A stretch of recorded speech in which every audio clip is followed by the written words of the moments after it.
Bienvenue à Radar Laval, Rive créative, le balado qui donne la parole à celles et ceux qui développent l'offre culturelle lavalloise. Dans cette première série de 3 épisodes, on vous présente les finalistes du prix Calque Artiste de l'année.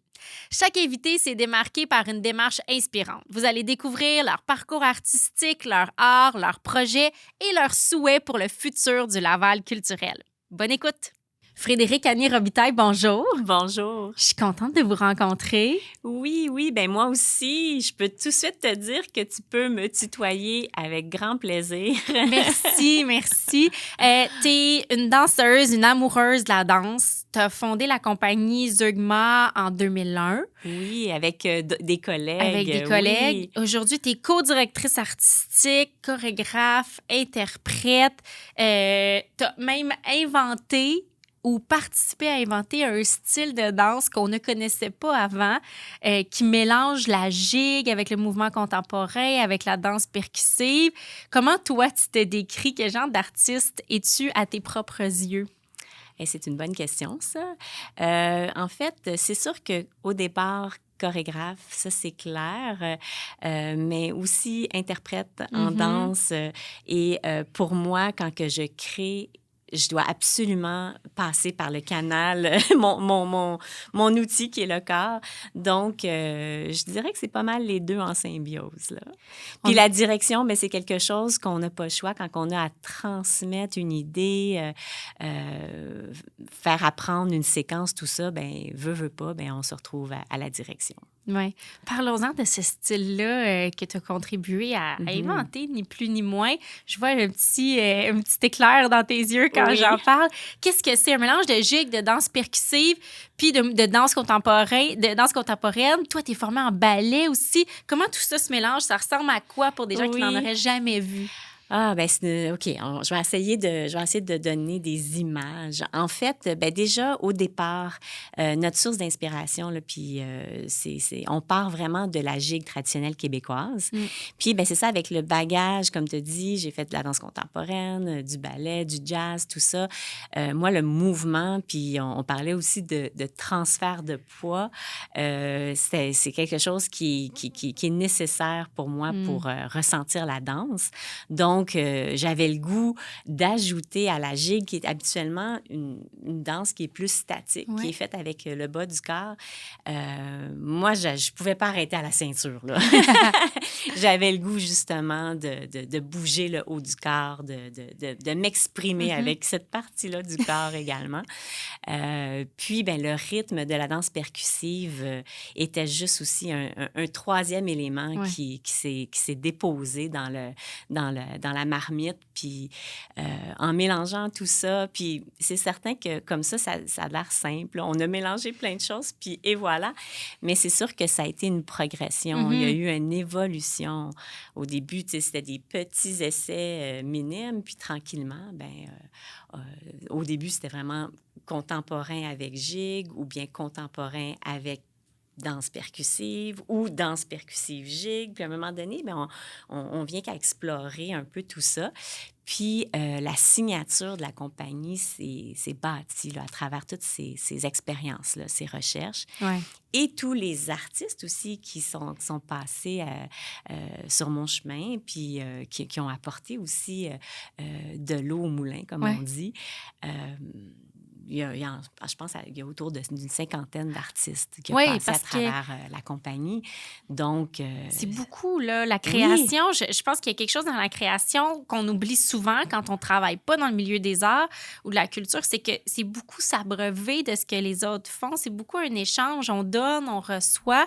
Pour toi, c'est important, ça, cette collaboration-là. Ça a contribué à forger ta signature avec les années? Ah oui, tout à fait. C'est certain que, tu sais, il faut qu'il y ait une personne ou un petit groupe de personnes qui enlignent un peu la vision de ce qu'on veut faire. Mais c'est certain que j'arrive avec une idée, mais je veux que les autres viennent me pousser. Je veux pas rester limitée, donc je reste très ouverte aux idées, aux possibilités. Puis, et je fais la même chose aussi quand une autre personne arrive avec une idée. Donc, tout ça ensemble, ça fait boule de neige. Puis Ouais. c'est ça, en fait, qui devient stimulant puis qui permet cette évolution-là aussi de la pratique. Je suis contente de te rencontrer parce qu'on a parlé de gigue beaucoup dans les dernières semaines et dans les derniers mois. Il y a eu une motion qui a été présentée à l'Assemblée nationale pour que la gigue soit reconnue comme faisant partie du patrimoine immatériel au Québec.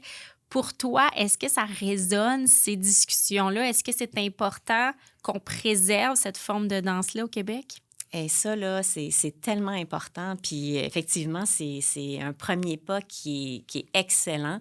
C'est certain que cette motion-là, après ça, ben, elle doit retourner en chambre. On doit en débattre pour que ça fasse partie d'une loi qui est amendée. Mais déjà là qu'on s'intéresse et qu'on peut imaginer que la gigue va pouvoir éventuellement faire partie là, du patrimoine immatériel. Il me semble que ça va de soi pour moi, mais pas nécessairement pour tout le monde. Puis de voir qu'enfin on s'en occupe, c'est... je dirais, je peux pas dire rassurant parce qu'il y a encore beaucoup de travail à faire, mais au moins c'est un bon pas là, dans la bonne voie, dans la bonne direction. Puis, bon, moi, ça fait 25 ans là, que je vais dans les écoles, que je donne des ateliers, tout ça.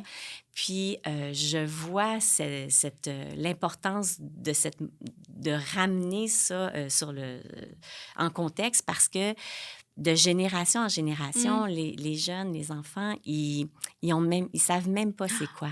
C'est fou, Tu leur poses la question, est-ce que quelqu'un sait c'est quoi la gigue? Les jeunes, il y en a quelques-uns qui vont avoir ça va leur sonner une cloche. Oui, c'est ça. Ils vont avoir vu quelqu'un dans leur famille ou ils ont entendu ça quelque part. Mais je dirais que plus ça va, moins les jeunes savent c'est quoi. Beaucoup disent « Ah, c'est-tu comme de la claquette? » Puis là, c'est ça. Fait que là, ça devient comme un peu le mot là, on peut s'accrocher à ce mot-là pour après ça leur expliquer que oui, c'est un type de danse percussive qui se fait avec les pieds, mais qui nous vient plutôt des îles britanniques. Nos ancêtres nous ont amené ça là, à la fin du 19e siècle. Ça fait partie de notre histoire, oui, exactement. Ça fait partie de qui nous sommes. Donc, tout ce beau mélange-là a créé la culture québécoise. Puis, ben, avec la claquette, c'est un chemin similaire, mais avec d'autres influences. Mais tout ça pour dire que ça fait partie de la famille de danse percussive, mais les rythmes sont un peu différents, la musicalité est différente, les transferts de poids. Donc, la gigue, c'est un peu plus aérien. La claquette va travailler plus beaucoup. Par en bas. Oui, c'est ça. Talon, pointe. Donc, plus groundé. Oui. C'est intéressant parce que tu parles du fait que tu transmets ta passion pour la gigue, l'importance que ça a dans notre histoire à des plus jeunes, mais tu transmets ça aussi ailleurs dans le monde. Je regardais des chiffres. Tu as promené tes œuvres chorégraphiques sur 5 continents, 2 millions de personnes qui les ont vues. C'est énorme.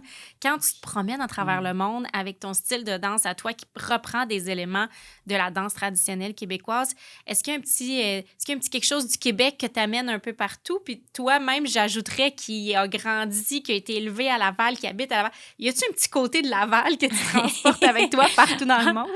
Ben oui, c'est certain. C'est certain comme artiste, où est-ce qu'on habite, où est-ce qu'on a grandi, c'est certain que on voyage avec ce bagage-là partout où on va. Je dirais que, dans le fond, cette tradition-là québécoise, la danse percussive, tout ça, ben on est chanceux au Québec d'avoir ça, mais on retrouve ce type de danse percussive-là un peu partout dans le monde, avec d'autres... sous différentes formes, c'est intéressant, ça, ouais. Mais ça vient rejoindre beaucoup, ça fait vibrer les gens.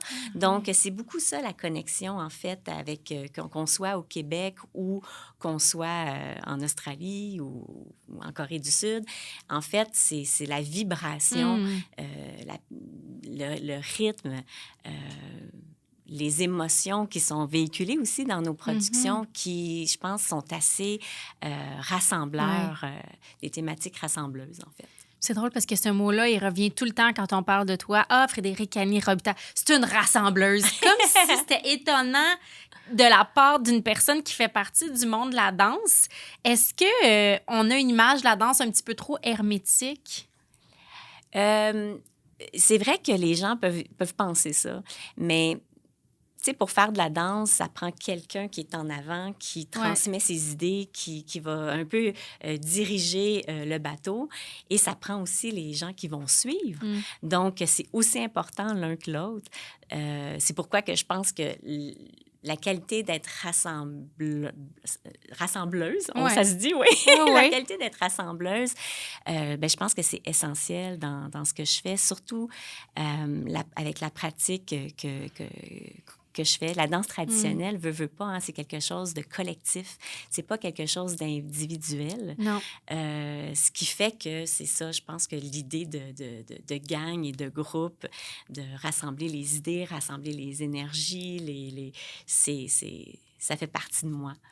Puis par rapport à ce que tu disais, le milieu de la danse, bien, je pense que depuis 20 ans, je dirais que le milieu de la danse a vraiment ouvert. Tu sais, il y a beaucoup plus d'ouverture. Il n'y a plus juste un type de danse qui est primé. Les gens sont curieux, ils ont le goût aussi d'essayer des nouvelles façons de bouger, des nouvelles façons de chorégraphier, tout ça. Donc, je pense que c'est bénéfique pour tout l'écosystème, en fait, là, cette ouverture-là puis cette curiosité-là. Oui, puis on sent qu'il y a de plus en plus de gens aussi qui s'intéressent à la danse, ne serait-ce que par des émissions de télé comme Révolution qui montrent plusieurs styles de danse. C'est vrai qu'il y a peut-être cette pluralité des styles que parfois on oublie. Tu as parlé tantôt de ton côté plus entrepreneurial avec la compagnie Zeugma. Harry, ça te fait rire? Oui, parce que c'est pas quelque chose qui est facile nécessairement, mais c'est nécessaire, c'est sûr. Qu'est-ce qui est difficile dans ce côté-là? Bien, en fait, c'est pas notre passion. Tu sais, notre passion, nous, c'est le mouvement, c'est la recherche, c'est d'aller faire vibrer et puis transmettre des émotions au public. Mais pour arriver là, bien, il y a tout un travail. Puis, ne serait-ce que juste organiser les répétitions, tu sais, que s'assurer que tous nos interprètes sont libres, aussi basic que ça, là, aussi simple que ça, à les demandes de subventions.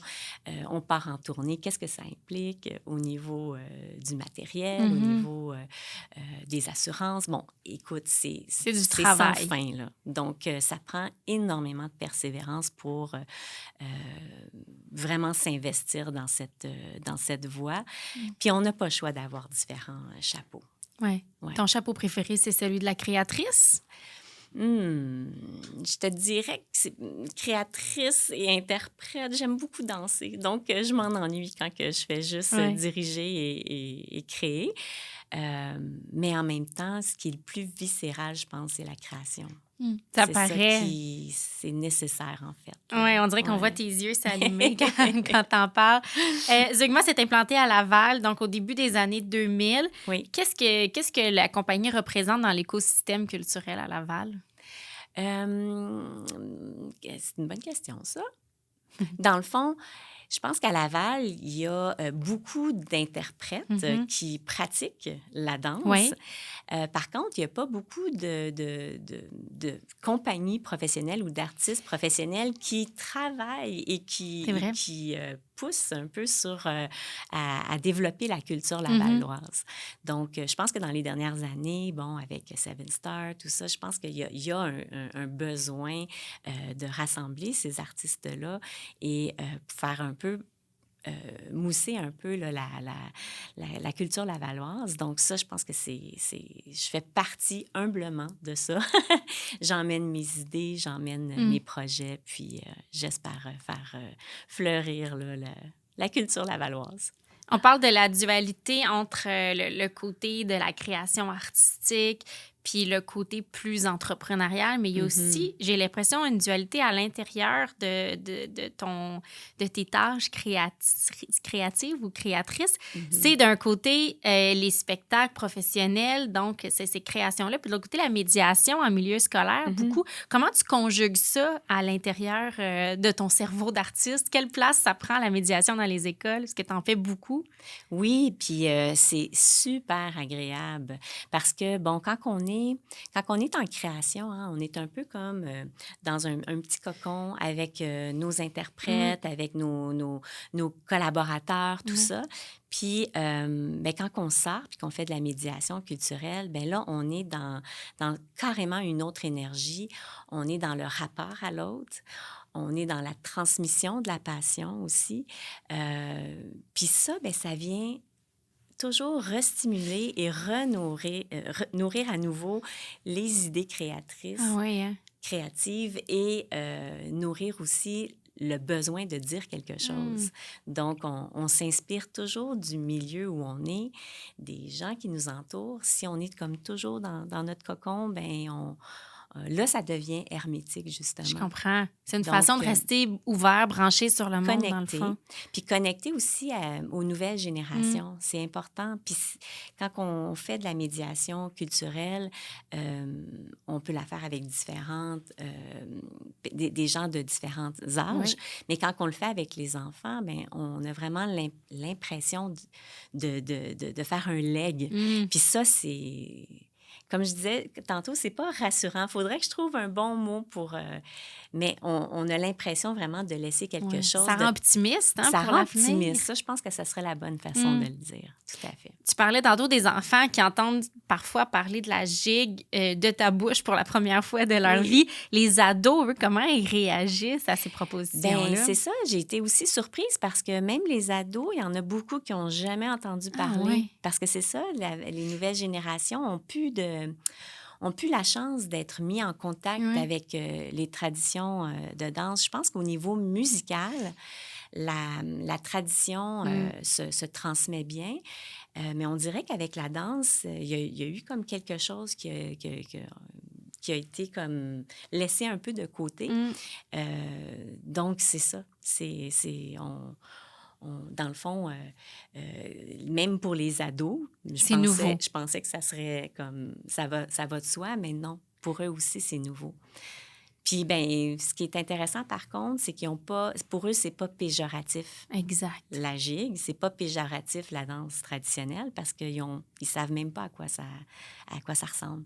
Donc, ça, c'est agréable d'un côté, parce qu'on peut vraiment transmettre notre passion sans avoir déjà une idée. Ben oui, puis sans idée préconçue. C'est vrai, il y a peut-être eu un petit peu ça aussi avec la gigue au cours des années. J'aimerais qu'on parle d'un projet que je trouve complètement inspirant qui s'appelle Quadrille, qui mélange des interprètes professionnels, des amateurs, des étudiants en danse. Qu'est-ce que c'est exactement ce projet-là, puis d'où vient l'idée? Bien, le projet Quadrille, c'est en fait un projet qu'on a réalisé. On vient de fêter l'anniversaire. C'était l'année passée, c'était à la Journée internationale de la danse. Puis bon, on sortait de la pandémie, tout ça, puis on avait le goût de faire un projet vraiment rassembleur. Et, ça a été dur, la pandémie, pour tout le monde. Oui, bien c'est ça. Puis c'est une idée qui est venue de Mario Boucher, qui est co-directeur artistique et directeur général de Zurgma Danse. C'est arrivé avec cette idée-là il y a plusieurs années, de faire un grand quadrille qui impliquait vraiment beaucoup de monde. Et on dirait que dans le temps, on n'avait pas eu le temps de vraiment implanter ce projet-là. Puis, à la sortie, justement, de la pandémie, on a trouvé que là, c'était le bon momentum. Et on a mis ce projet-là en branle, en collaboration aussi avec Sophie Lavigne du département de danse du cégep Montmorency. Ça a été des alliés nécessaires parce que, bon, rassembler autant d'élèves, fallait que ça s'inscrit dans le cursus. Donc, c'était vraiment une collaboration avec le département de danse, avec aussi certaines écoles primaires, secondaires aussi de Laval. Et on avait aussi les gens du cégep qui avaient déjà participé à des rassemblements comme ça avec Sylvain Aymar, le Grand Continental, tout ça.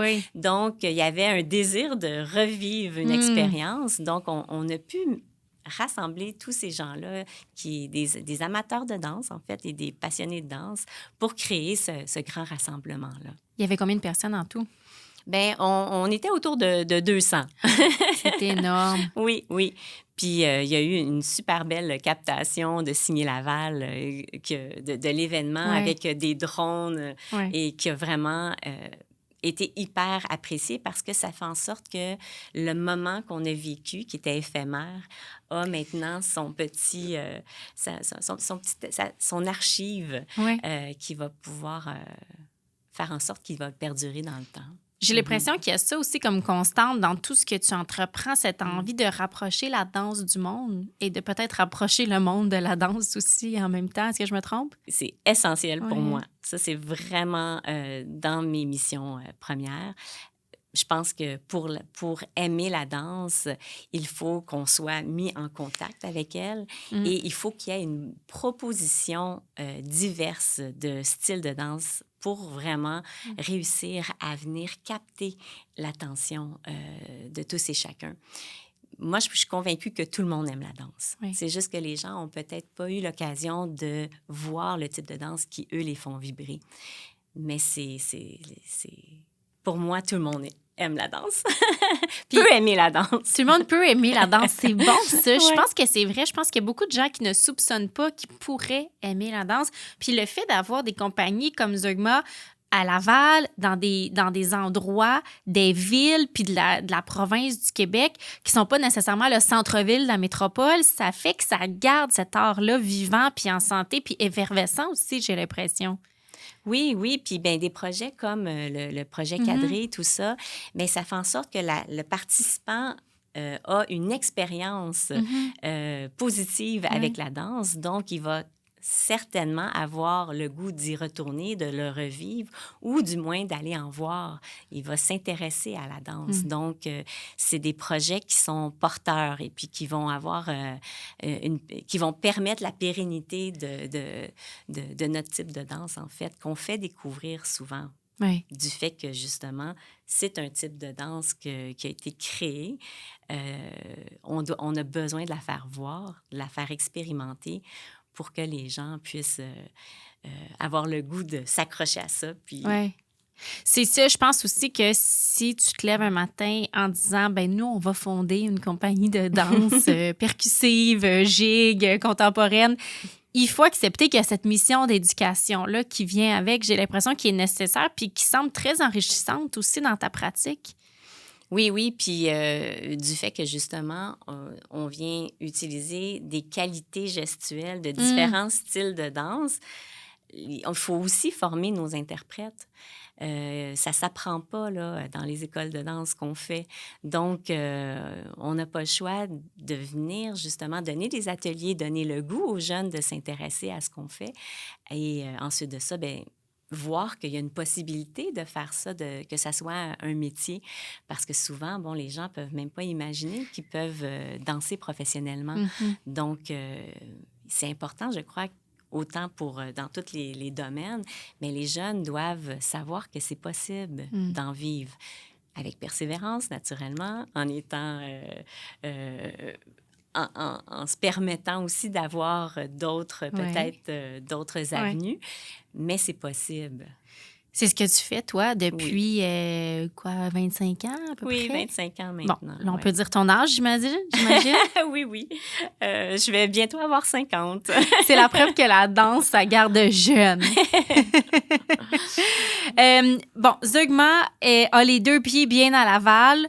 Les bureaux sont à Laval. On espère un studio bientôt pour continuer d'amener la création ici. Oui, tout à fait, c'est ça. Oui, parce que, bon, on fait partie du ROCAL, qui est un regroupement d'organismes professionnels. Oui. Et on planche sur un projet depuis des années d'avoir un centre de création artistique professionnelle. Donc, on souhaite, dans les prochaines années, que le projet soit vraiment mis de l'avant et qu'on ait la première pelletée de terre. Ouais. À part la possibilité de s'installer encore plus à Laval, qu'est-ce que tu souhaites, Frédérique Annie, pour le futur du Laval culturel? Moi, je pense que des collaborations, ça serait vraiment génial. Je crois que c'est ça, comme on disait, il y a comme un foisonnement qui est là, qui est possible. Donc, d'avoir des projets qui viendraient mettre en lien les acteurs et qui viendra faire en sorte qu'on pourrait rassembler ces acteurs-là. Ça pourrait être fort stimulant. Encore une fois, toujours dans l'idée de pousser les limites, nos propres limites et les limites des autres pour faire avancer, en fait, la culture. Tu as grandi à Laval. Oui. Tu as habité presque toute ta vie à Laval, je pense. Oui, c'est ça. Dans le fond, j'ai grandi à Laval-des-Rapides, après ça, Fabreville. Puis maintenant, ben, je suis à Pont-Viaud depuis 26 ans. Donc, oui, une Lavalloise. Une Lavalloise qui offre de la culture à Laval. Puis j'imagine que tu en consommes, la culture à Laval, toi aussi? Oui, bien sûr. Oui. Puis, tu sais, on a vraiment... la Maison des Arts est une superbe salle de spectacle. Je trouve que c'est une petite jauge aussi qui est parfaite. C'est pas trop petite, pas trop grande. C'est une jauge parfaite pour aller voir des artistes et être près d'eux. Donc, oui, bien sûr. Frédérique Annie Robitaille, merci beaucoup de nous avoir parlé aujourd'hui. Bien, merci à toi. Bonne chance dans tes projets. Ah, merci.